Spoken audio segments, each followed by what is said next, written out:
Terima kasih Anda masih bersama kami di Political Show dan kita akan langsung bergabung dengan teman-teman dari Badan Eksekutif Mahasiswa Universitas Tanjung Pura, Kalimantan Barat. Sudah ada Antoni dan juga Najmi. Sudah bergabung teman-teman dari Universitas Tanjung Pura. Oke. Ya, silakan. Siapa duluan? Mau Antoni dulu apa Najmi yang memberikan tanggapan sekaligus pertanyaan? Boleh, saya dulu, Mbak. Ya, silakan. Antoni. Selamat malam, terima kasih atas kesempatan yang telah diberikan kepada kami. Perkenalkan, nama saya Antoni Bram, mahasiswa Universitas Tanjung Pura, Kalimantan Barat. Nah, langsung Baik. aja ke pertanyaan dari saya.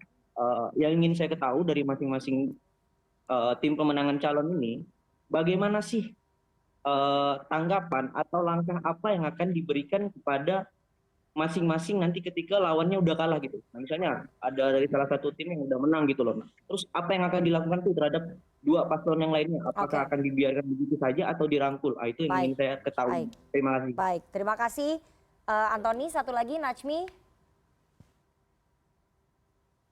Menarik Baik, sekali. kedengaran ya suaranya, Kak? Ya, silakan. Baik. Yang ingin sebelumnya perkenalkan dulu, nama saya Muhammad Najmi Ramadan, mahasiswa Fakultas Kehutanan Universitas Tanjung Pura angkatan 2020.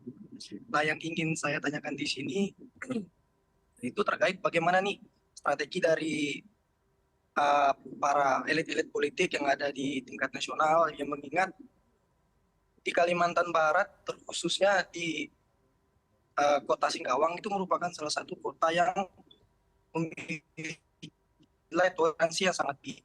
Nah, tentunya dalam kontestasi politik, isu yang biasanya terbangun itu merupakan isu SARA, isu-isu yang erat kaitannya dengan masyarakat pada umumnya, yang dimana kalau kita ambil data dari beberapa tahun yang lalu, di tahun 2019, kerasnya politik yang disampaikan seperti kawan saya Bram tadi, kerasnya dalam perpolitikan itu kan tentunya memberikan dampak yang sedikit banyak itu buruk untuk masyarakat. Baik. Nah, dengan hal-hal yang seperti itu bagaimana nih? Baik, oke, itu kita sudah dapat poinnya ya. Bagaimana kemudian masing-masing kubu menjaga situasi politik supaya tidak terjadi lagi seperti 2019 di mana ada politik identitas yang memecah belah gitu. Dari paslon 1 dulu. Ya, saya kira. Singkat-singkat aja nanti, Bang. Saya kira sama seperti pasangan calon yang lain. Kita sudah tidak ingin terjadi lagi situasi seperti 2019 dan kita ingin semua dalam suasana yang baik, suasana yang saling mendukung, menang atau kalah itu hal yang biasa. Soal nanti apakah akan dirangkul atau tetap beroposisi, tentu itu domain masing-masing ya. Jadi kalau dari Amin akan merangkul nggak? Tentu. Karena apa? Membangun pemerintah ini, membangun negara ini seperti yang dijelaskan oleh Pak Anies selalu harus menggunakan dasar kebersamaan, kolaborasi. Nah, kata kunci kolaborasi itu isinya adalah berbagai macam segmen, kekuatan dari bermacam etnis dan politik itu bergabung, membangun visi yang sudah diputuskan oleh Presiden dilakukan bersama-sama.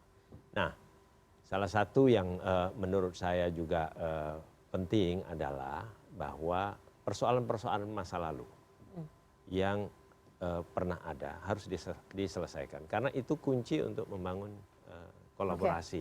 Apa yang disampaikan oleh dua mahasiswa tadi, saya kira merujuk pada kasus 2019 atau kasus-kasus yang lain di mana ada segregasi yang memungkinkan kolaborasi itu tidak bisa jalan. Nah, makanya Mas Anies, Pak Muhaimin berkomitmen kolaborasi itu adalah menyatukan semua kekuatan tanpa harus melihat proses yang terjadi sebelumnya. Oke, jadi akan merangkul juga ya, berkolaborasi ya. Bagaimana dengan paslon 2? Iya, dari awal Pak Prabowo itu menginstruksikan ya bahkan kepada kami Gerindra dan juga kepada kawan-kawan di Koalisi Indonesia Maju, kita berkampanye positif, tidak menjelek-jelekan, tidak memfitnah, tidak menghujat dan lain-lain ya. Dan juga tidak perlu menyudutkan, menggali-gali masa lalu dan lain-lain lah pokoknya. Intinya kita berkampanye dengan gembira, bahkan kalau perlu berjoget kira-kira gitu ya, dengan joget gemoy gitu ya. Yang kemudian orang yang menyebutkan sebetulnya bukan dikreasi, itu natural aja. Nah, jadi dari awal semangatnya seperti itu karena kamilah yang mengalami itu bagaimana pertarungan yang begitu keras di dalam 2 kali pemilu 2014, 2019 saya sendiri berada di dalam pusaran itu ya, betapa kerasnya kita berusaha ingin mempertahankan demokrasi dan sebagainya. Nah, kemudian kita juga mempunyai satu visi ya, Pak Prabowo itu menyampaikan, beliau itu membaca buku. Sebuah buku yang sangat bagus, judulnya itu A Team of Rival. Sebuah tim yang terdiri dari ya, rival-rivalnya. Jadi ya pasti merangkul, pasti akan bersama-sama berjuang karena Indonesia ini besar. Itu adalah contoh yang dulu dilakukan oleh Abraham Lincoln terhadap lawan politiknya, beda partai, gitu ya. Dan itu yang membuat Amerika itu maju karena semua merasa diajak, ini bukan punya kita sendiri, bukan punya partai sendiri, bukan punya milik Indonesia, ini punya kita semua, gitu. Dan jadi harus diperjuangkan oleh apalagi nih orang-orang yang menjadi kontestan ini kan ibaratnya sudah masuk final, ya, bukan orang-orang baru melalui suatu proses yang panjang. Baik. Jadi Pak Prabowo Gibran juga akan merangkul sama seperti Timnas Amin. Bagaimana dengan paslon 3?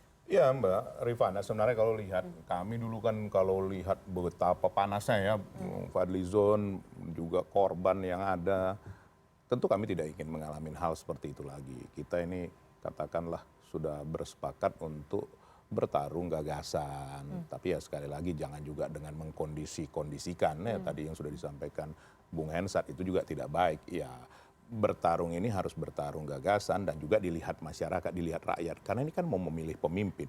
Pemimpin yang sempurna tentu tidak ada, hanya yang maha kuasa. Tapi memilih pemimpin yang paling sedikit kekurangannya. Apakah juga kalau berbeda, misalnya menjadi oposisi juga salah? Kan tidak juga Mbak Rifana.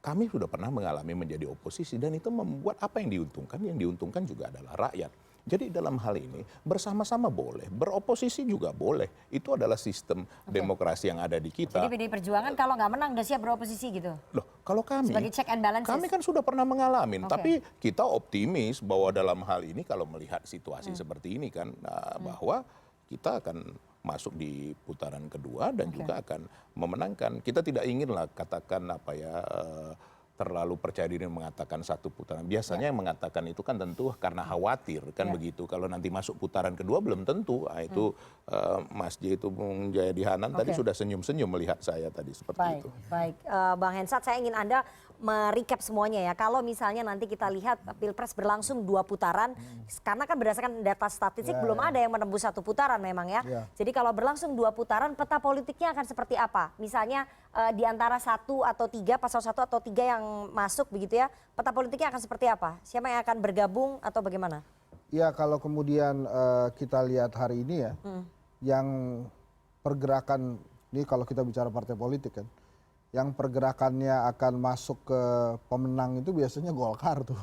Dia nggak akan jauh-jauh. Ya kan Golkar udah di paslon 2, dari 1 dan 3 ini gimana siapapun yang masuk putaran 2?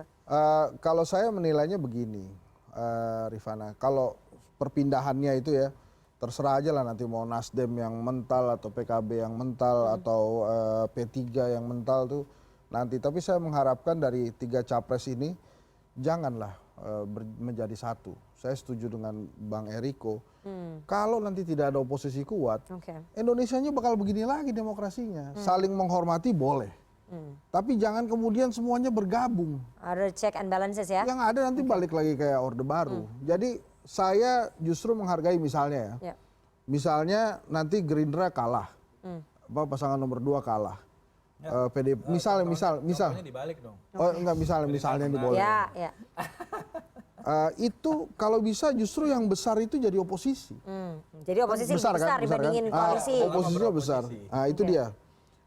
Tapi kan kemarin enggak. Iya, terus. Nah jadi maksud saya, kalau ada oposisi yang kuat, ini demokrasinya akan baik gitu. Jadi nggak mungkin lagi ada mahkamah keluarga jilid 2 lah. Sehingga saya mengharapkan siapapun yang kalah, stay aja. Tapi stay di luar, walaupun tetap harus saling menghormati. Jangan semuanya masuk dengan alasan apapun itu. Baik, gitu. Karena jelek nanti buat demokrasi Indonesia. Terakhir Mas J, karena saya belum dapat nih, untuk putaran kedua kira-kira siap dari paslon 1, 3 akan sikap politiknya seperti apa? Peta politiknya nanti untuk bergabung nanti di putaran kedua, bisa nggak itu? paslon 1 sama 3 itu saya melihat akan berusaha bergabung Oke. di putaran kedua kalau nanti terjadi. Tapi memang halangannya berat juga. Karena di akar rumputnya kalau dari data-data terlihat selama ini bahwa memang Pak Prabowo yang di tengah di mata pemilih sementara ini. Maka untuk sementara data menunjukkan bahwa kalau di putaran kedua maka pemilih Ganjar itu cenderung akan lebih banyak ke Prabowo. Oke. Sebaliknya, Pemilih kalau Anies juga.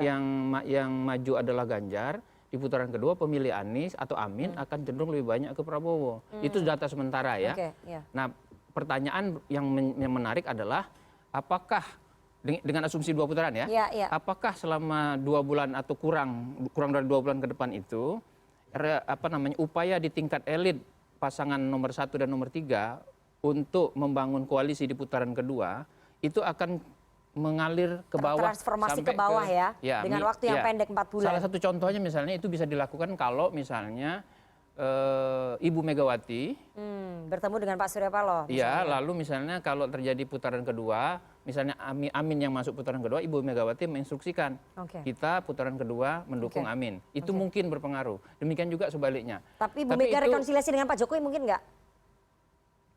Sampai sekarang kan Ibu Mega sama Pak Jokowi itu tidak secara langsung saling serang kan? Iya. Seperti yang kita duga, tidak terlihat. Bahkan kalau nggak salah Gibran kan belum jelas Ya. apakah sudah dipecat dari PDI Perjuangan apa enggak.